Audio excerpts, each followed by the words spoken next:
Chapter 5. Darwin Ate My DCF. When we no longer look at an organic being as a savage looks at a ship as it's something wholly beyond his comprehension, when we regard every production of nature as one which has had a history, when we contemplate every complex structure and instinct as the summing up of many contrivances, each useful to the possessor nearly in the same way as when we look at any great mechanical invention as the summing up of the labor, the experience, the reason, and even the blunders of numerous workmen. When we thus view each organic being, how far more interesting, I speak from experience, will the study of natural history become. Charles Darwin, On the Origin of Species, Chapter 15, Recapitulation and Conclusion. We prefer demonstrated consistent earning power. Future projections are of little interest to us, nor are turnaround situations. Warren Buffett, Annual Letter to Shareholders, 1982. It was a once-in-a-lifetime opportunity for a trip around the world. But there was a significant hurdle. The 22-year-old man had arrived home late in the night and had been surprised to find a large envelope addressed to him. It contained 2 letters.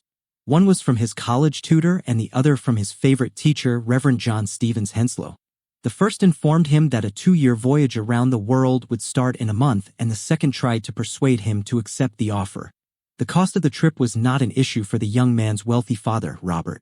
The problem was that the young man had already changed his profession twice and showed no signs of settling down. He knew that his father was frustrated with him. Robert considered his son's excitement at the global voyage as evidence of his preoccupation with entertaining but wasteful pursuits. Also, Robert demanded, why on earth was the young man being offered a naturalist post on this voyage when he was qualified to be a priest? The whole scheme appeared dubious. The young man's 3 sisters, Susan, Caroline, and Catherine, agreed with their father, Robert, to make matters worse. With deep sadness, he declined the offer. The next day, he carried a sealed letter from Robert to his uncle Jos. Jos was a close friend and confidant of Robert. In the letter, Robert wrote that his son's obsession with navigating the world was a mistake, but added, if you think differently from me, I wish him to follow your advice. Fortunately for the young man, Jos disagreed with Robert and wholeheartedly supported the voyage. In his letter back to Robert, Jos argued that the trip would build the young man's character and, far from being a waste, it would do him a lot of good. Jos's clinching argument was that the young man would be better prepared for the church because, after all, natural history is very suitable to a clergyman. Robert gave his permission. On December 27, 1831, on a beautiful sunny morning, the Beagle lifted anchor from Plymouth. Charles Darwin's global circumnavigation would take him to Brazil, Argentina, Uruguay, Chile, Peru, New Zealand, Australia, Mauritius, Madagascar, South Africa, and the Galapagos Islands. The Beagle's voyage would last 5 years. It would change the young man. It would change science. It would change the world. An overlooked reason for the underperformance of fund managers. We encountered 2 harsh realities in the introduction to this book. About 90% of fund managers cannot beat the market, and their performance has worsened over time. Why do fund managers underperform? Talk to a dozen insiders and you will get a dozen different reasons for this sorry state. One oft-repeated complaint is the misalignment of incentives for the fund manager. The fund management company gets paid based on the size of the fund, not on its performance. But over the long term, many researchers have found that an increase in fund size can lead to declining performance. For example, in a study published in 2009 in the Journal of Financial and Quantitative Analysis, an analysis of actively managed funds in the United States from 1993 to 2002 demonstrated a significant inverse relation between fund size and fund performance. Similarly, in a 1996 article in the journal Financial Services Review, the authors write, once large, equity funds do not outperform their peers. They go on to advise investors to invest in smaller funds. In some ways related to the problem of misaligned incentives, another reason fund managers underperform is that funds don't like to underperform the market. Yes, ironic, isn't it? In their attempt not to underperform the market, funds end up underperforming. Here's how. For simplicity's sake, let's assume there are 10 stocks in an index, each with a weight of 10%. If the fund invests $100 in the market with $10 invested in each business, it has perfectly replicated the index. In such a case, its active share is said to be 0.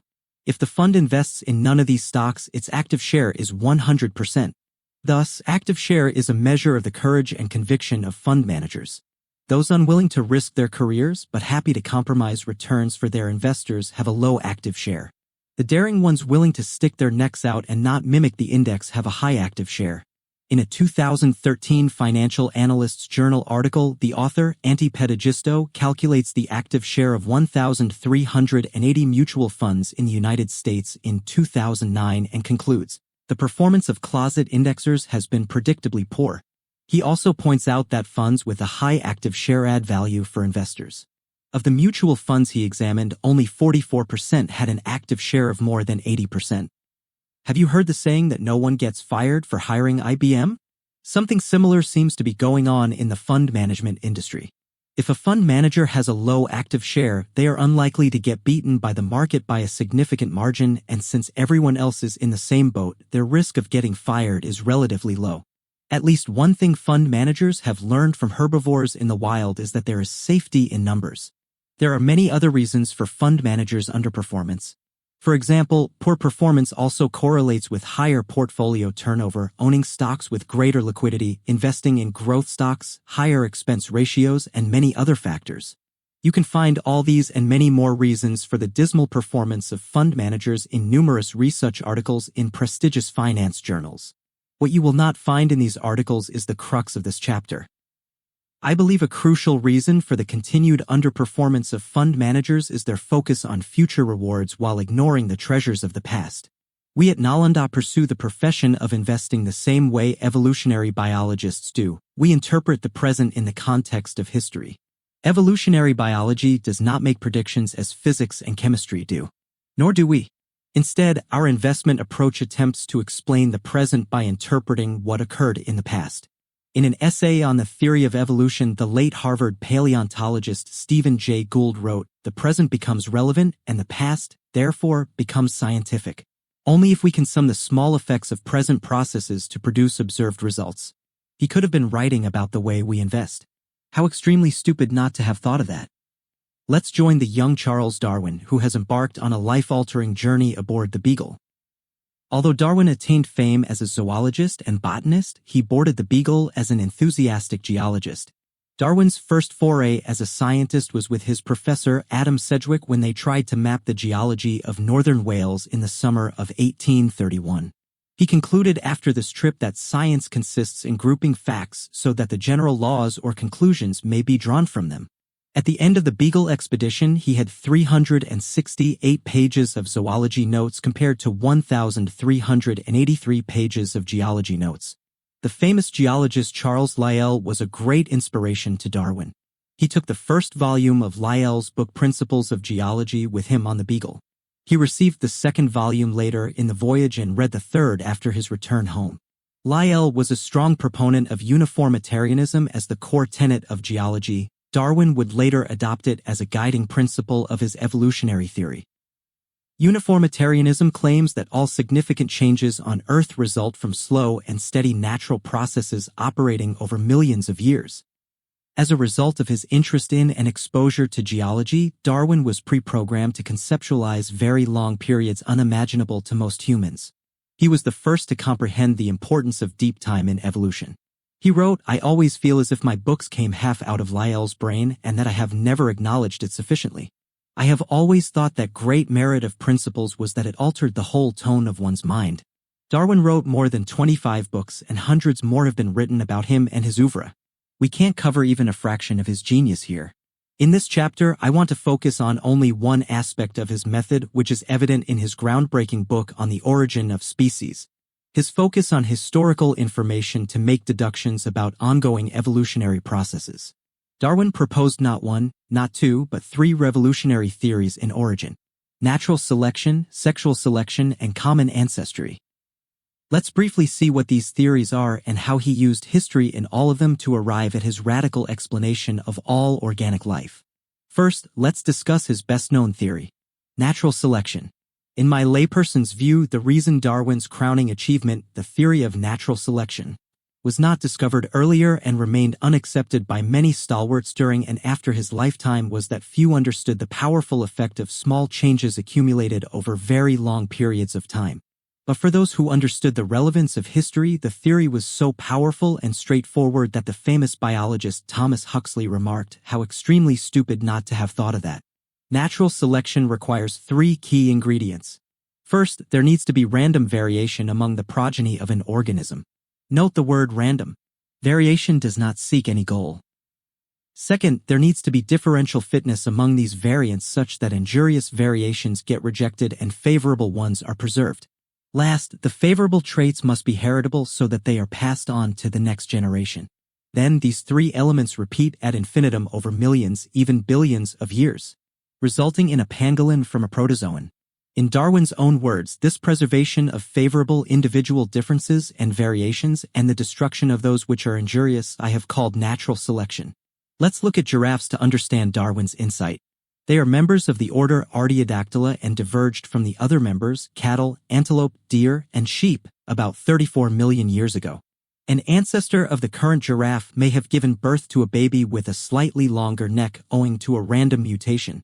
There was no reason for this mutation. The animal was not looking to grow a longer neck. It just happened. This long-necked creature may have had better nutrition on reaching adulthood than its herbivore competitors because it could reach taller trees to eat more succulent shoots and leaves. Better and more food could have made this giraffe healthier and more robust, helping it evade predators. Consequently, it could have mated more frequently and produced more offspring than its shorter-necked competitors. These offspring would generally have had long necks, but neck length would have varied. The longer-necked ones would be likely to have better nutrition, be subject to lower predation, and have more mates than their shorter-necked siblings. And because long necks are heritable, Darwin did not know that genes are responsible for heredity, but he knew that something was. Some of the offspring of these longer-necked giraffes would also have had longer necks and continue to be more advantaged than their shorter-necked siblings and competitors, generation after generation. This arms race for long necks has gone on for millennia, and voila, we have the current-day giraffe. Darwin collated a vast range of historical clues to arrive at his theory of natural selection, and this is not the place to list all of them. So instead, let me share just a few. Darwin was a creationist when he started his journey aboard HMS Beagle. Whilst on board the Beagle, I was quite orthodox, he writes in his autobiography. At Cambridge, Darwin had studied the books of Reverend William Paley, who had made the famous watch analogy to prove the existence of God. Paley's argument ran as follows. He asserted that if someone were to find a watch with all its complex machinery lying on the ground, one would conclude that someone knowledgeable had produced it. The various parts of the watch, working in perfect unison, could not have been assembled by accident. Hence, Paley argued that since nature is infinitely more complex than a watch, we must conclude that an intelligent designer is behind the universe's creation. As Darwin sailed around the world observing nature, collecting specimens, and writing copious notes, he started harboring doubts. Then, in 1832, he found his first fossil remains in an Argentinian bay called Punta Alta. The fossilized thigh bone and teeth seemed to be from an extinct giant sloth. Georges Cuvier, the founder of paleontology, showed that the Earth had witnessed many extinction episodes and presented two indisputable facts. First, the fossil remains of the past have no living peers. Second, the older the fossil, the greater the divergence from living species. However, Cuvier explained these facts by invoking God, claiming that God repopulate the Earth with new species after each extinction. If this were so, Darwin wondered, why would today's sloths have a very similar bone structure to the extinct sloths of the past? If God had created them independently, why did the extinct giant sloth and the currently living sloth species appear related? He found many more fossils during the voyage, and the question continued to trouble him. One of the core tenets of creationism is that God populated similar plants and animals in comparable climatic and physical environments. But Darwin discovered that this wasn't so. The creatures on the tropical Galapagos Islands did not resemble the flora and fauna of the tropics elsewhere in the world. Instead, they seemed closely allied with the organisms on the mainland of South America. As he wrote in Origin, the most striking and important fact for us is the affinity of the species which inhabit islands to those of the nearest mainland without being actually the same. Darwin's ornithologist friend, John Gould, informed him in March 1837 that 25 of the 26 birds from Galapagos were endemic to the islands and found nowhere else. Creationism's contention had always been that God created species individually and that all species remained unchanged following their creation. But then, how did one explain the diversity of the Galapagos bird species? All were similar to, but also quite different from, mainland species. Darwin reached a much different conclusion. That a species of bird from the mainland had accidentally arrived on Galapagos eons ago and had then diverged into many species occupying different niches. To me, one of the best examples of Darwin's remarkable ability to view history in a new light is his discussion of domestic pigeons in the first chapter of Origin. He studied the pigeons closely for many years. He bought every breed he could lay his hands on and reared them himself. He also procured pigeon skins from as far away as Persia. He made friends with many well-regarded London breeders and joined 2 pigeon clubs. Pigeons were big business in 19th century England, and they obsessed Darwin as well. Over 6 pages of Origin, Darwin outlines the distinctiveness of various breeds. He starts, compare the English Carrier and the short-faced Tumbler and see the wonderful difference in their beaks, entailing corresponding differences in their skulls. Next, he described various breeds' diversity of beaks, sizes, shapes, colors, and flight patterns. Like most naturalists of the era, he believed that all these varieties had descended from an ancestral rock pigeon, Columbolivia. In Origin, he also provides ample evidence for this belief.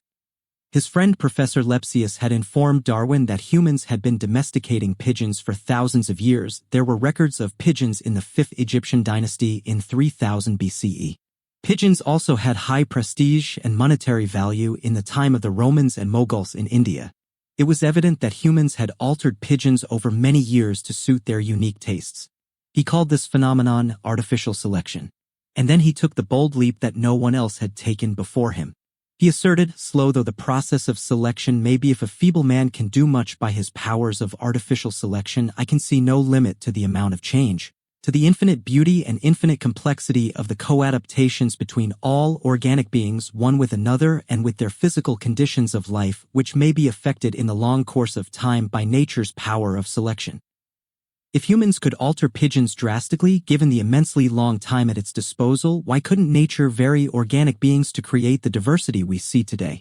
It may seem blindingly obvious to us, but no naturalist had connected the artificially created variety of breeds of pigeons, dogs, or plants to the ubiquitous natural heterogeneity of the natural world. The puzzle of the peacock's tail. Darwin's second bold conjecture in Origin was sexual selection. The sight of a feather in a peacock's tail, whenever I gaze at it, makes me sick, Darwin wrote. He felt that a male ornament like the resplendent peacock's tail contradicted the theory of natural selection because it was a handicap to the peacock's survival. Why would a peacock evolve to endanger its chances of a long life? Darwin concluded that the currency of natural selection is not just survival but reproduction. Any character trait that allows an animal to produce more offspring is a winner in the long run because those offspring, in turn, are able to produce more of themselves. A peacock with a showy tail will attract more peahens to sire more offspring over his lifetime. Consequently, there would be a race for even more elaborate tails. In Origin, he writes, this form of selection depends not on a struggle for existence in relation to other organic beings or to external conditions, but on a struggle between the individuals of one sex, generally the males, for the possession of the other sex. Male peacocks struggle with each other through the beauty of their tails. The struggle is not for existence but sexual partners. Darwin also shocked his Victorian-era readers by giving agency to the females, contending, I can see no good reason to doubt that female birds, by selecting, during thousands of generations, the most melodious or beautiful males, according to their standard of beauty, might produce a marked effect. He was claiming that the beauty of the peacock's tail was under the control of the peahens. It was the peahens who arbitrarily decided the aesthetics of a tail. Sexual selection is not limited to birds, of course. Like generations of naturalists before him, Darwin observed male stags, cocks, beetles, and predatory species fight aggressively over females. A hornless stag or spurless cock would have a poor chance of leaving numerous offspring, he rightly pointed out. He compared male appendages like a lion's mane or the hooked jaw of a salmon to a sword or spear. A stag with unwieldy horns may be easier fodder for a lion but would end up fathering many more offspring than a stag with unimpressive horns. Just as with natural selection, Darwin formulated his theory of sexual selection by examining well-established facts in a new light. We are one. Darwin's third assertion of common ancestry in Origin was his most significant intellectual leap in my layperson's view. In his words, I believe that animals have descended from at most only 4 or 5 progenitors and plants from an equal or lesser number. Analogy would lead me one step further, namely to the belief that all animals and plants have descended from some prototype. Many Victorians did not even accept that black and white humans descended from a common stock, and here was Darwin claiming unity across disparate species. Chapter 14 of Origin presents copious evidence to bolster his claim that most species have evolved from very few common ancestors. He called this phenomenon descent with modification. He starts by pointing out the obvious. Organic beings are nested within groups. The hierarchy levels in ascending order are as follows: species, genus, family, order, class, phylum, and kingdom. Thus, dogs are the species Canis familiaris and belong to the genus Canis. When grouped with wolves and jackals, they belong to the family Canidae. When Canidae is grouped with other families like Felidae, cats, Ursidae, bears, Mustelidae, weasels, and many others, we get to the order Carnivora. Carnivora brackets along cetacea, whales, and dolphins, Perissodactyla, horses, tapirs, Sirenia, dugongs, lagomorpha, rabbits, and others to form the class Mammalia. Mammalia, amphibia, and other classes merge to form the phylum Chordata.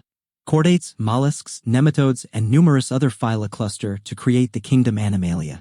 Carolus Linnaeus, the Swedish botanist, laid the groundwork for this classification system in 1735 in Systema Naturae, the system of nature. Naturalists had made mutually exclusive divisions before Linnaeus. His genius was to see all of life as a nested hierarchy. Linnaeus was a highly devout man and believed that nature's hierarchical system resulted from God's plan. Amazingly, the modern organization of the living world follows Linnaeus's system with only a few modifications. As you can see, there seems to be a particular natural order to this system. Dogs appear rightly classified along with jackals, Canidae, and Felidae are at the same level of family. And how else does one group horses and dugongs except under the class of mammals? But, as Darwin writes in Chapter 14 of Origin, some deeper bond is included in our classifications than mere resemblance. I believe that this is the case and that community of descent, the one known cause of close similarity in organic beings, is the bond which, though observed by various degrees of modification, is partially revealed to us by our classifications. Darwin was making a strikingly original argument. The classification system seems right to us because it reflects the path of evolution of all living beings on Earth. Linnaeus demonstrated that all organic life is connected. He credited God for this natural order. Darwin concluded that it could be so only if all organisms had one or just a few common ancestors. Darwin provides two additional pieces of proof of common ancestry. First, the early-stage embryos of seemingly unrelated groups like mammals, birds, and reptiles resemble one another so closely that it is hard to distinguish between them. I guarantee that the similarities in Figure 5.1 will floor you. It is almost impossible to distinguish the 5 species in the figure when they are in the early embryonic stage. In a later stage of development, a salamander resembles a fish and a human looks like a turtle. Why should this be so? Thus, community in embryonic structure reveals community of descent, Darwin writes. Second, he offers rudimentary organs as evidence of the kinship of ancestral and living forms. By rudimentary organs, Darwin meant vestigial organs that persist in an organism but have lost their function. He offered many examples. Mammaries in male mammals, fused and useless wings in beetles, gills in the land-dwelling tadpoles of the common salamander, teeth in the upper jaw of calves that never cut through the gums, and rudiments of hind limbs and a pelvis in boa constrictors. Darwin opined that formerly functional parts might become vestigial if they aren't used. Ergo, vestigial body parts establish a direct line between organisms and a distant common ancestor. A tadpole that breathes on land but has useless gills should have a common ancestor with waterborne animals. The hidden hind limbs in a boa constrictor unite it ancestrally with animals that have legs. Fused wings in beetles show that it has descended from an ancestor that gave rise to insects with wings, and so on. Darwin was right, of course. Scientists have concluded that our last universal common ancestor, Luca, arose somewhere between 3.5 and 4 billion years ago. Luca then gave rise to the 6 significant kingdoms of life: animals, plants, fungi, protists, eubacteria, and archaea. Although Darwin wasn't aware of 4 of these 6 kingdoms, I find it staggering that he still arrived at the correct conclusion. What a genius! Investing as a historical discipline. The investment profession invites soothsayers of all kinds. Some are shady, but most are well-meaning professionals who expend enormous energy pontificating over the future. We aren't one of them. I want to clarify an important point before we march ahead. Darwin and his theories are incomparable. In my view, no scientist comes close to him in greatness, maybe only Einstein, but probably not even him. When I compare Darwin's scientific process to what we do, I do it with full knowledge that it is markedly worse than comparing a gargantuan apple with a tiny orange. In the broad scheme of things, I think we financial investors are irrelevant to this world. Darwin wasn't. Back to the lessons from Darwin. Like Darwin, we interpret the present only in the context of history. We see the same set of historical facts as everyone else. We have no interest in forecasting the future. We study the history of a business to understand its financials, assess its strategies, gauge its competitive position, and finally assign value to it. So let's take them one by one. Understanding the financials of a business. Those of you in the financial industry must have seen analyst reports. However, if you aren't a finance professional or haven't seen an analyst report before, here is a brief description. The brokerage firms like J.P. Morgan, Morgan Stanley, and Goldman Sachs employ research analysts who, as the name suggests, perform detailed research on publicly listed businesses and publish reports for their clients, the investors. A typical analyst report describes a company's business and financials, expresses its overall strategy and direction, and recommends that the clients buy, hold, or sell the business. Depending on the brokerage, the analysts use a wide variety of phrases: underperform, overweight, accumulate, neutral, and other esoteric terms to make their recommendations. Still, their recommendations essentially fall into the buy, hold, or sell category. Along with business commentary, most analyst reports typically carry the profit and loss account and the balance sheet of the latest fiscal year and financial projections for the next 2 to 5 years. In many of these reports, you will not find the financials of the past 2 to 3 years, let alone the last 5 to 10 years.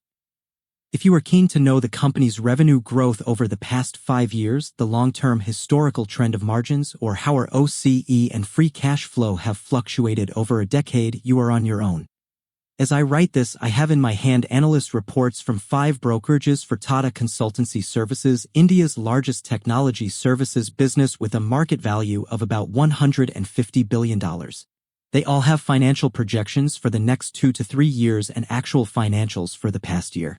Only one provides 3-year historical financials. None has a 5 to 10-year financial history. An actual incident will illuminate the reason for this state of affairs. 3 of us were visiting one of our portfolio companies a few years ago. We met with the CEO and CFO for about an hour or so. As we were about to depart, the CFO received a call on his mobile phone, got visibly upset at the caller, and exclaimed, "I can't say anything, the results will be out after a few weeks." It turns out that the caller was a well-known investor who was checking to see how the quarter was progressing on the revenue and profit front. If investors hound the company management for following quarter results, wouldn't they do the same with research analysts? So why should the analysts bother with longer-term history? Analysts produce forecasts because their clients demand they produce forecasts. I am sure many of them know it is a futile exercise. Here is why. Let's say I need to project the following year's financials. I will need to forecast at least 10, if not more, numbers ranging from units sold, price per unit, cost of goods sold, sales expenses, receivables, capital expenditure, and so on. Let's assume that I am a great guesser and that I will correctly guess each of the 10 numbers with a 90% probability. Hence, the chance of guessing all 10 numbers correctly for next year would be only 35%, 0.90. One may quibble that not all 10 are independent variables, so we should not multiply them. True, but the number of variables is much greater than 10, and they are all at least semi-independent. Whichever way you evaluate the probability of guessing the next year's financials correctly, it is probably worse than guessing heads or tails after tossing a coin. But this was only for next year. I also need to project for the following year and the year after that. How accurate do you think my estimates will be? The only financials we prepare are for the past decade or more. Our financial trackers have no projections. Instead, we use the same factual financial information to which everyone else has access. Not unlike Darwin. In developing his theories, Darwin did not have special access to any confidential data or information. The Beagle trip did expose him to new lands and creatures, but he did not make any discoveries.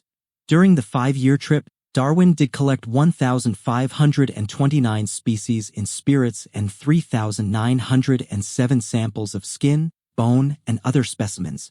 But in all my research, I did not get the sense that he had stumbled upon anything significant unknown to science. There were occasions when experts enlightened Darwin with new facts about the specimens he had collected. For example, in 1845, Darwin's botanist friend Joseph Hooker identified more than 200 plant species collected by Darwin and his team on Galapagos. About 150 of these were unique to single islands, but they were also related to plants on other islands that weren't found anywhere else on Earth. Some plant ancestors, like those of the birds, had accidentally arrived on Galapagos a long time ago and had diversified into many species over time by adapting to the local environment. Ornithologists and naturalists had been observing the mating rituals of peacocks for centuries, but no one else had given agency to the female for selecting male feathers. Even amateur ornithologists knew that only the male birds were adorned gorgeous plumage and that the diversity of size, shape, and color of feathers was truly staggering across all bird species. But no ornithologist interpreted their observations in the light of sexual selection the way Darwin did. Similarly, Linnaeus's Systema Naturae was no secret. Its botanical classification system based on male and female sexes of plants had built Linnaeus's reputation and fame. Linnaeus modified his sexual classification system of plants in his subsequent publication, Genera Plantarum. Genera classified plants based on what he called the natural characters of the genera, the morphological traits of flowers and fruits. However, neither he nor anyone else could explain the source of this natural order except to claim that it was God's plan. 80 years after Linnaeus's death, Darwin finally explained this natural order by invoking his theory of common descent. As you can see, in every case, Darwin had the same historical facts as everyone else. It was only his interpretations that were radically new and different. I would like to believe our approach is no different. If we don't forecast financials, what do we do with historical numbers? A lot. As permanent owners, we are incredibly paranoid about the financial performance of our businesses. So here is the way we use historical financials to assess our portfolio companies. Let me take the example of Berzer Paints, India's second-largest paint business. We have owned Berzer since 2008. When Berzer declares its quarterly results, we perform two broad historical analyses, absolute and relative. For example, why has revenue growth declined to 10% over the past year compared to its longer-term average of 15 to 16%? What could be the reasons for high margins for the third year in a row? Has the company started spending less than usual on sales and marketing? What has led to a significant decline in receivables this quarter? Is the capital expenditure over the past year higher than usual? What has driven the increase in our OCE over the last 2 years versus the 5 years before? We don't stop at analyzing Berzer's results in the context of its long-term history. As permanent owners, we want to invest in a business that performs well on a relative basis, that is, one that performs better than the overall competition. We compare Berzer's quarter, last 12 months, and longer-term performance against the competition on parameters like revenue and profit market share, our OCE, and free cash flow, among many others. We track Berzer primarily against 4 competitors: Asian Paints, the industry leader, Kansai Nerolac, AkzoNobel, and Indigo. In addition, we seek market feedback on smaller or private businesses that may have started growing aggressively. This competitive analysis through the financials can lead us to ask if Berzer has lost or gained market share this quarter and last year. What has driven Kansai's increased revenue share over the past 2 years? Who is gaining the most from Akzo's share loss? Has Indigo been able to expand outside Kerala? What is the trend in Berzer's advertising expenses relative to its competitors? As you can see, there is a lot we do with historical financial information.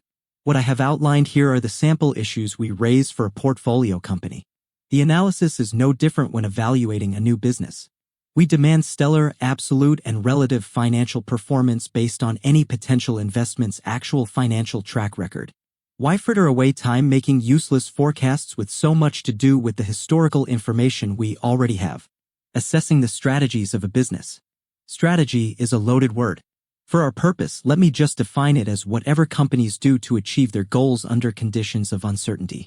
Purists will quibble on the definition of tactics versus strategy. Let them. As folks investing real money, we can move on to more practical problems. By now, I assume you can predict what I am about to write. Yes, we assess historical strategies to understand businesses. A small sample of strategic issues we focus on. Which customer segments have you targeted? How have your products or services served the needs of customers? In what ways have you been different from the competition? How have you allocated capital historically? What has been your capital structure and why? 2 things may be evident to you as you read these questions. They are about the company's strategic steps in the past, and these are issues that even a first-year undergrad could raise. What's so great about these questions? Nothing. We ask these questions not to evaluate the answers objectively but to subjectively assess if they fit our pre-existing hypotheses of success or failure. Yes, we know the answer we want before we have asked the first question. If we have done a decent job over many years, it is not a result of asking these mundane questions but because our underlying bias demands the answers fit our template. We have our templates for success and failure, and we aim to assess if the company's strategy fits a pattern. Very few do. More on this in Chapter 6. This approach is not very different from Darwin's, who famously wrote in a letter to one Henry Fawcett in 1861, "How odd it is that everyone should not see that all observation must be for or against some view if it is to be of any service." Darwin's unique ability was to assess objective information available to everyone in the light of his subjective hypothesis. Take his view on why there should be a struggle for existence. In 1798, Thomas Malthus, an English economist, published an essay on the principle of population growth. Malthus argued that the human population increases exponentially whereas food resources grow linearly, so human prosperity will be impossible unless there are strict limits on reproduction. Further, Malthus wrote that unless humans started having fewer children, the inevitable food shortage would curse humanity to an eternal struggle for existence. Only famine, war, and disease would check population growth. It was a dark and pessimistic view of humanity. Darwin read Malthus's essay in 1838, and he extended the domain of applicability of Malthus's principle to the entire living world. No one had done this before. I can't do better than the master's own words. Every being which during its natural lifetime produces several eggs or seeds must suffer destruction during some period of its life and during some season or occasional year, otherwise, on the principle of geometric increase, its numbers would quickly become so inordinately great that no country could support the product. Hence, as more individuals are produced than can survive, there must in every case be a struggle for existence. Either one individual with another of the same species, or with the individuals of distinct species, or with the physical conditions of life. Like everyone around him, Darwin saw that no animal or plant species dominated our planet, although many produced hundreds or thousands of seeds or offspring. However, no one else interpreted history the way he did. With Malthus's inspiration, he explained the current state of the organic world by invoking the hypothesis of the unimaginable historical destruction and annihilation of organisms. His observations fit the template of the struggle for existence. There is probably no better way to explain this than with a real example from the world of investing. We are shareholders in a company called NRB Bearings. Its owner and CEO, Harshbina Javeri, is an anthropology graduate from Wellesley. She is probably the best strategic thinker in our portfolio. NRB manufactures needle roller bearings for the automotive industry and has about 65 to 70% market share in India. The global giant Schaeffler accounts for the rest. Bearings account for just 1 to 2% of the cost of a vehicle but are critical components. Failure can lead to severe accidents. We avoid the automotive component space because, in general, its clients, the automotive companies, do not allow them to make money. In the United States, for example, the top 5 car companies controlled about 2/3 of the market in 2021. This concentration allows them to drive a tough bargain with their suppliers, the automotive component companies. Unsurprisingly, not many parts suppliers can consistently earn a decent profit. India is even more consolidated than the United States. The dominant car company, Maruti Suzuki, controls half the Indian market. The Indian motorcycle market is an oligopoly of just 3 companies. It is not unusual for a parts supplier to have a huge customer concentration. A top customer typically accounts for 30 to 50% of revenues. Hence, our bias is to reject almost every automotive component business. There can be an exception though, but that exception must fit the following template. First, the parts supplier would need to manufacture a critical component requiring proprietary technology and have a low customer concentration over many years. It should have only 1 or 2 competitors, and the competitive dynamics in the industry should be stable over the long term. Finally, there should have been no new entrants to the industry for many years, and the company should have delivered good financials historically. Note that not a single criterion here is about the future. NRB ticked every box, and so when the company valuation came to the level we liked, we swooped in to buy 10% of the business. We studied history, built hypotheses, did not bother predicting, and have been happy owners in the business since 2013. Assessing the strategy of a business is useless unless we have a strategy to comprehend the strategy. Gauging the competitive position of a business. Darwin discovered that the success of a species is not dependent on its being the best but simply being better than the competition. This joke will make it more straightforward. When two friends hiking in a forest spot a lion, one starts putting on his running shoes. His friend says, "What are you doing that for? You can't possibly outrun a lion." The man replies, "I know, but I need only to run faster than you, not the lion." We humans do not possess an ideal body or brain design, as those with back pain, hernias, or the desire to make leveraged crypto trades will confess. But as a species, we were undoubtedly better than tens of other sister species in the Homo genus, and that has allowed more than 8 billion of us to rule the world. Investors, analysts, and academics have beaten the term sustainable competitive advantage to death. Still, as an evolutionary theory, the real question is not just about sustainable competitive advantage but about being consistently better than the competition. And what's the meaning of better? For us, it relates to measurable parameters like our OCE, market share, free cash flow, balance sheet strength, consistency of financials, and other such measures. We assess all these historically. So the question for us is never, will you be better than the competition, but have you consistently been better than the competition? Let's pick market share as an example. If a company is consistently losing market share, and if SoftBank, Tiger, Alibaba, or Naspers has not offered $1 billion to its competitors so they can burn cash mindlessly, no one can convince me that the company has a sustainable competitive advantage. On the other hand, if a company is consistently gaining market share, isn't it highly likely that they have built a defensible moat? We want our businesses to gain market share over the long term, recognizing full well that the trend line may occasionally reverse in the short term. In this context, it may be informative to share one of my early mistakes in the fund with you. This small-sized business was in a fragmented industry in which most businesses made decent ROCE. This business had ROCE of over 30% and had grown at an annualized rate of 29% over the previous 3 years. The company had no leverage. We invested at what we thought was an attractive price. After selling it at a loss of about 40% after 5 years, I concluded that price was the least of my problems. I had erred in sizing up the competitive advantage of the business. The company had performed reasonably well in the past few years, but it had lost significant market share over the long term. The two most prominent players in the industry, founded around the same time as this company, were more than 20 times the revenue of this business. The third largest business, founded 12 years after the inception of our company, was already 11 times larger in revenue. In our diligence process, we received a lot of qualitative information from the management, customers, and even competitors about how the company's strategy and direction had started yielding fruit in recent years. The company had been performing well recently, but with a longer-term lens, I should have seen that the company was a chronic underperformer. Moreover, the same team of founder managers had been running the business since its inception. So how could the following 5-year result be any different from the past 25? I had made a big blunder.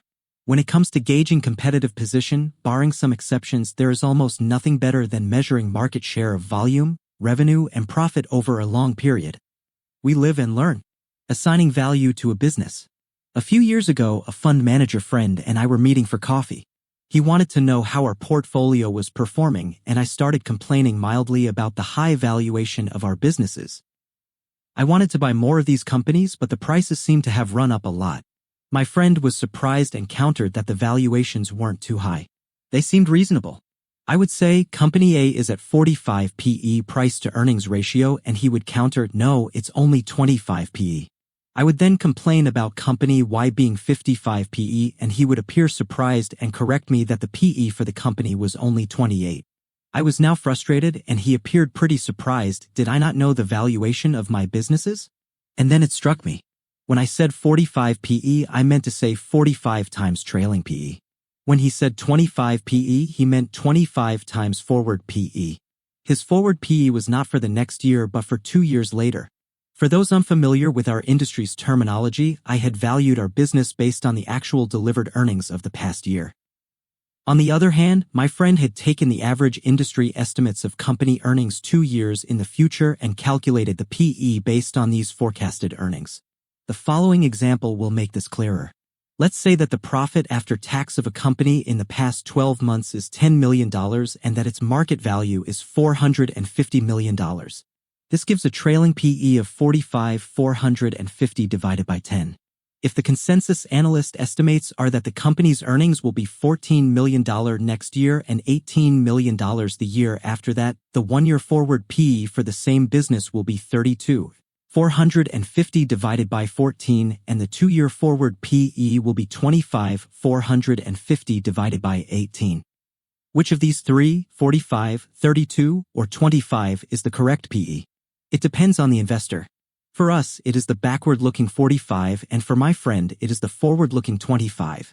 Most discussions of PE or other valuation ratios like price to book or enterprise value to EBITDA are forward-looking. The only PE ratio we discuss relates to the delivered earnings of the past. It may be the previous 12 months or the past 3 years or, for some highly cyclical businesses, even the past 10-year average PE, that is, current market value divided by the average earnings of the past 10 years. We also use other valuation metrics, but all value the current business based on its past performance. I can understand if some investors project earnings over 1 or 2 years since that's not too far in the future. It's not ideal, but I get it. What I fail to fathom is why investors do something worse. Much worse. It's called discounted cash flow (DCF) analysis. Here is a simple way to understand it. Let's say it's the year 2000 and your mom promises to give you $100 a year for the next 2 years. You need the cash urgently and you ask mom to give you the cash today instead. She will not give you $200 since the value of $100 in 2001 and 2002 is lower than in 2000. Yes, mom is a stickler and a good mathematician. How much money should she give you? You will need a DCF analysis to arrive at the answer. For this, you will need a discount rate or cost of capital. Mom decides that it should be 5%, maybe because this is the bank interest rate. Thus, the value of $100 in 2001 is $95 in 2000, $100 divided by 1.05. The value of $100 in 2002 is $91 in 2000, $100 divided by 1.05 to the power 2. Thus, if you choose to take all the money today, she should give you $186, $95 plus $91. This is a simple DCF analysis. So far, so good. The problem starts when you replace your mom with a company. Whoa, did I just say that? But you know what I mean. If you don't, let me elaborate. As per corporate finance theory, the value of a business is simply the sum of all its future cash flows discounted to the present time. This makes academic sense. It's true mathematically, but as a practical way to invest, it borders on being nonsensical. Let's understand why. There are 2 main requirements for building a DCF spreadsheet: the discount rate and the cash flow projection. Let's start with the discount rate. The discount rate is the weighted average costs of debt and equity. It is equivalent to the 5% we used in the example with your mom. I understand the cost of debt, but what is the cost of equity? Corporate finance theory comes to the rescue and provides a clean-cut official formula. The formula is as follows: risk-free rate plus beta times expected market return minus risk-free rate. Looks neat, right? Just plug in the numbers to get the answer.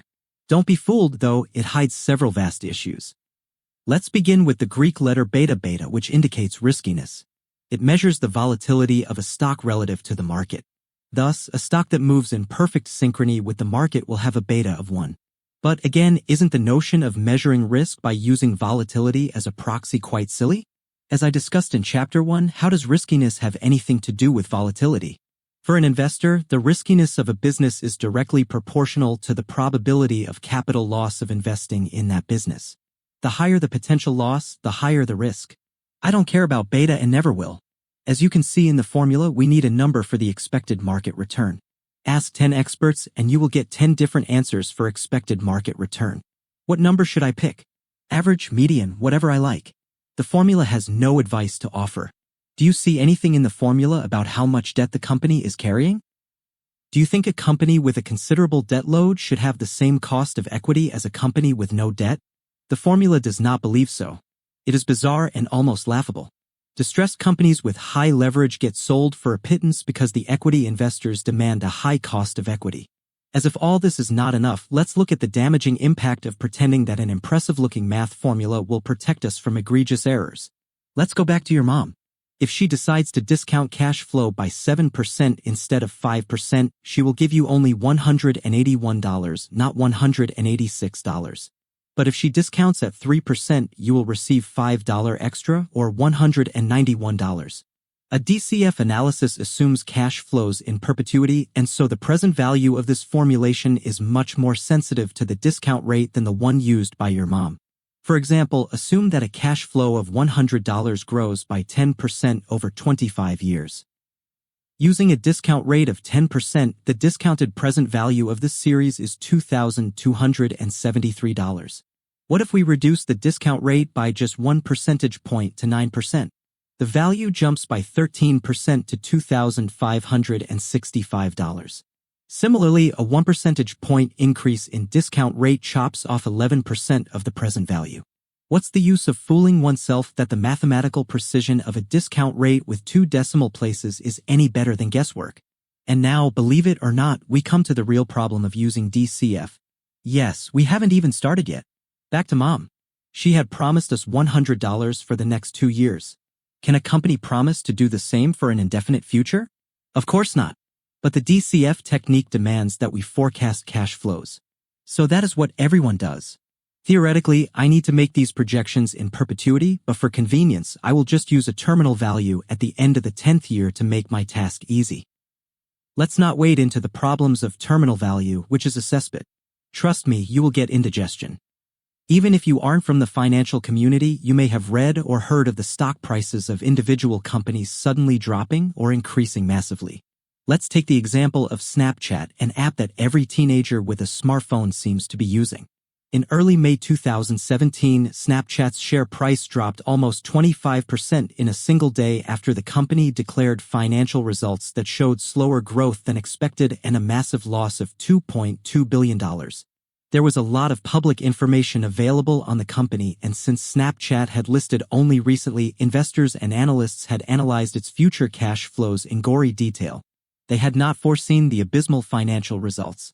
If investors can't forecast cash flows even a few days or months in advance, how can they be expected to project cash flows years ahead? But this is what the DCF methodology demands. Investors and analysts rarely fail to build massive, complicated financial models that assess dozens of factors to project cash flows over many years in the future. Hail Excel. It's not that the builders of these Excel models, whether analysts, bankers, consultants, or investors, are unaware of the pitfalls. But for some reason, the deep desire to look far in the future to arrive at an exact number overwhelms the rational voice admonishing the person to stop pretending they are doing anything useful. One of the best ways for you to get a sense of this future obsession is to read the transcripts of a company's quarterly results conference calls. Most companies post such transcripts in their website's Investor Relations section. I analyzed 3 conference call transcripts for Walmart 4Q 2018, P&G 4Q 2017, and General Motors 4Q 2017, and the results are stark. For Walmart, analysts and investors focused 28 out of 49 questions on the future, example, implied EBIT margin direction within the guidance. On the P&G call, 14 out of 20 questions asked the management to make some kind of prediction, example, do you have more initiatives hitting the market? At General Motors, a staggering 27 out of 33 questions were forward-looking, example, what should we think about the cadence of the expected savings from the restructuring actions?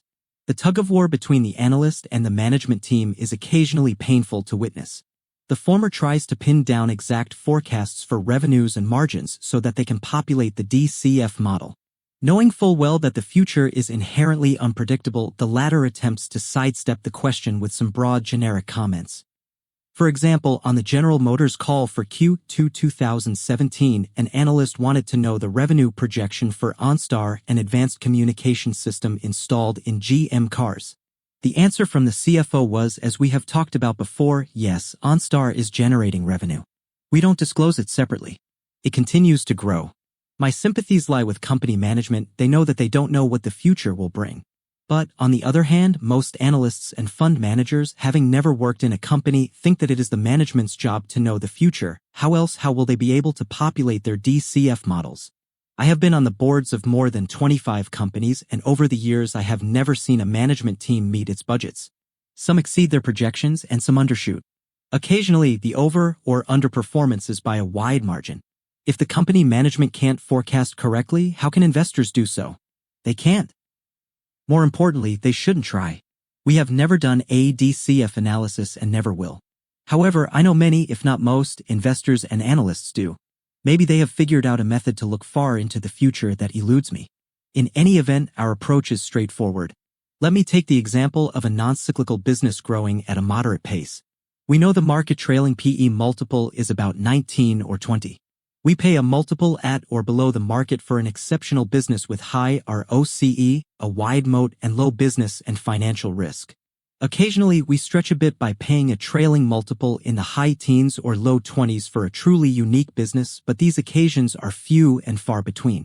The median trailing PE multiple for our portfolio when we bought the companies is 14.9. We refine this method for cyclical businesses and those that haven't shown steady growth in earnings. Example, if earnings stayed flat for the previous 5 years or doubled in the past year. But the general principle is that we assign a fair valuation based on historical, delivered financials. Oh, one last point on valuation. It is always the last thing we discuss. When evaluating a business, risk comes first, quality second, and valuation last. What is necessary need not be sufficient. In the words of Douglas Futuama, a professor at the State University of New York at Stony Brook, the core of evolutionary biology consists of describing and analyzing the history of evolution, and of analyzing the causes and mechanisms of evolution. As a result, the natural world throws up several questions that we can't answer without drawing inferences about historical processes. For example, why do females fight over males in some species? Why are there 2 sexes and not 5? Why does only a tiny part of our genome code for proteins? Why do lions commit infanticide? How did birds evolve from dinosaurs? As long-term investors, we have dissociated ourselves from the what will happen obsession and replaced it with what has actually happened. The former is a laundry list of conjectures and opinions, and the latter, to a large extent, consists of facts. Of course, facts in and of themselves are empty, and what matters is the opinions we build onto those facts, but at least they give us a foundation for a discussion. For example, if a company has had a historical ROCE over the past decade of 40%, 2 investors could have widely different opinions of this fact. One could assert that the company has a great future, and the other could argue that microeconomic theory demands that these returns will be competed away. Understanding that the company has had unusually high returns in the past focuses the investor's attention on the sources of these returns and their sustainability. For example, did the company earn these returns because of regulatory protection from overseas competition, and if so, are we comfortable backing a business that has not faced genuine competition? Or were these returns earned despite fierce competition? What has the company done relative to the competition that has made it so unique? Our focus on interpreting the present in the context of history is not free of problems. Let me share 2 categories of issues. Both relate to the issue of necessity versus sufficiency of track record. The once famous company Nokia exemplifies the first category of issues. Nokia was a high-flying company in the late 1990s and dominated the mobile phone market in the same way that the iPhone does today. Large emerging markets like China and India were severely underpenetrated in the mobile phone sector in the 1990s. Based on historical performance, it appeared that Nokia would conquer the world. Investors couldn't buy enough Nokia stock, and, at its peak in the year 2000, Nokia's market value was about $325 billion. Since then, it has lost more than 90% of its value. In the year 2000, all the historical signals from the company, its financial performance, competitive position, reputation, and dealer and customer feedback would have screamed, "This is an amazing company." But Nokia could not compete with Apple, Samsung, or tens of local Chinese and Indian competitors over the next decade, and the Nokia phone is now a museum relic. Anyone relying only on the history of Nokia would have suffered massive losses. Giving weight to a track record is a necessary condition for investment success, but it is in no way sufficient.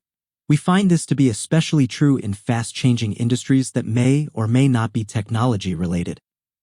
Thus, in the case of Nokia, while most historical signals would have led one to conclude that the company had been truly outstanding, the very nature of the technology industry in which rapid change is the norm should have made any investor pause. We have avoided fast-changing industries like the plague, and many are not even in the technology space. Industries like retailing, microfinance, food delivery, and e-commerce are in the early stages of evolution in India. There is way too much turmoil in these industries for us to feel comfortable using only historical information to invest. Should an investor avoid technology companies and other rapidly evolving industries? We do, mainly because we are unable to decipher historical signals for companies in these industries. But many investors have figured out ways of assessing these industries. I don't know how to analyze fast-evolving sectors and businesses, so I don't. When encountering a Nokia-like business, I am very comfortable saying I can't figure this out, so thanks, but no thanks.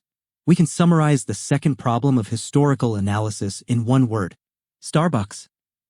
In this case, relying on history would not have helped us identify a spectacular turnaround, thereby depriving us of potentially a substantial money-making opportunity. Howard Schultz bought Starbucks in 1982, and from a mere 4 stores in Seattle, he grew it to about $2 billion in revenue by 2000. Unfortunately, he left Starbucks in 2000 owing to exhaustion, and not long after, Starbucks started underperforming. When Schultz returned to the company in 2008, there was bad news all around. Sales had been flagging for some time. McDonald's and Dunkin' Donuts had dramatically increased pressure on the company by launching their own gourmet coffee brands. As a result, the stock price had fallen by almost half over the previous year. From 2008, Schultz led a dramatic turnaround in Starbucks' fortunes by cutting back on expansion, closing hundreds of stores, creating a new instant coffee brand, and refocusing on the consumer. Investors fell in love with the company again. The stock price jumped more than 18-fold from December 2008 to December 2019. Let's take ourselves back to 2008 when everything seemed to be falling apart at Starbucks. All the historical signals, customer feedback, market share, same-store sales growth pointed to a company struggling to regain its lost glory. Schultz may have been the CEO 8 years previously, but the company had changed a lot since then. There were thousands of new stores, the management was different, and customer and competitor behavior were different, too. Schultz may have revived the company, but there is no evidence that founders are the best turnaround artists. In 2008, given the lack of historical data pointing to a turnaround, I would not have invested in the company and lost out on a huge potential gain. What is the solution? I don't know a way, but if you can somehow figure out a company's future in a fast-changing industry or bet on a turnaround, all power to you. For the rest of us who are mere mortals, relying on history is a time-tested way to keep the odds firmly in our favor. Of course, it will not guarantee a win every time, no investment approach can, but it will allow us to win often enough. I changed 7 schools in 12 years because my father was in the armed forces and they transferred him every 2 years. These were all government schools where the quality of teachers wasn't usually the best, to put it mildly. However, I doubt even the best private schools had someone like the incredible Mr. Rathod. We had recently arrived in a small town called Jamnagar when I was in grade 7. I was miserable because I had to bid farewell to my friends in the previous town called Dehu Road, and I found it hard to fit in socially at this new school. However, Mr. Rathod and his history class got me through the year. He refused to teach us history from the prescribed textbook. Instead, he ordered us to use the school library to read about ancient and modern Indian history from books and popular comics. And then he asked each student to pick a topic and educate the class on what they had learned. Of course, the rest of us were free to disagree with the presenter, and Mr. Rathod encouraged us to be methodical and logical in our arguments. I distinctly remember a group of 12-year-olds almost coming to blows when debating the British influence on India. Before meeting Mr. Rathod, history for me was objective, undisputed, unchanging. Before him, every history teacher had drilled into me that there was only one correct answer to any question. Mr. Rathod taught us that most answers to questions in a history test should begin with, "It depends." Throughout grade 7, he showed us directly and indirectly that history can teach us less about who they were and much more about who we are. The notion that we can all be great investors just by gauging history is nonsense. It has been fundamental to our process, but it works for us because of who we are. So I bring my prejudices and biases to something as simple as a historical balance sheet. Occasionally, there are vehement disagreements on how to interpret the past. It occurs even within our small, well-knit team, which has worked together for many years. In the middle of these fiery debates, I often yearn for Mr. Rathod. Why couldn't he be here to adjudicate this? Chapter summary. Evolutionary theory has taught me that We investors can reimagine investing by studying and understanding the history of a business and an industry instead of constantly obsessing over the future. 1. Darwin, the founder of modern evolutionary theory, understood better than anyone before him that the present was the result of the cumulative effect of the past. 2. He proposed his 3 groundbreaking theories, natural selection, sexual selection, and common descent, by construing history in a new light. 3. Unlike physics and chemistry, the science of evolutionary biology does not make predictions. Rather than answering the question, what will happen to humans? It ponders over the conundrum, how did bipedal humans evolve from an ancestral quadruped ape? 4. The investment world is obsessed with the future. Studying history has taken a backseat to making bold forecasts. 5. Taking a leaf out of evolutionary biology, we focus exclusively on widely and openly available historical information to analyze businesses. We spend no time building projections and forecasts.